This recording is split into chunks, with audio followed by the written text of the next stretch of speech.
How you doing? It's Nicole Winston with Healthy Life Global. Listen, I am here with Mr. AJ, the president of the Ghanaian and Memphis Association, and we are here at the airport. We're waiting for the king. Memphis-In-May has started this weekend, and the king is going to arrive very soon.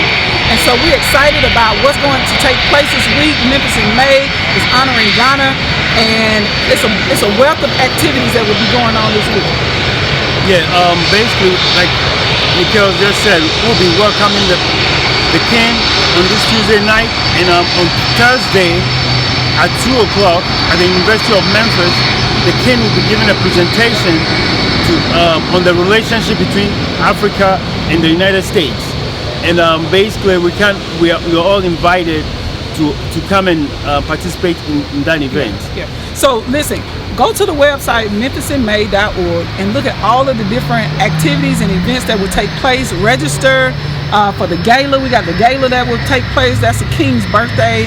We also have something going on Saturday at 2 o'clock on Beale Street. Yeah, Saturday at 2 o'clock on Beale Street, we'll have the traditional African Durbar, where you see the various chiefs, sub-chiefs, paramount chiefs from different tribes of the Asante region in their regalia, attires, and they'll all be there parading and paying homage to the Ashanti king.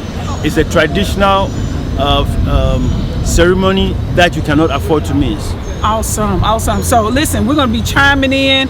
I'm going to be at all the events. So look out, stay tuned, and we're going to keep you all plugged in with all of the different activities and festivities that's going on in this Memphis-In-May as they honor Ghana. Thank you. Sure.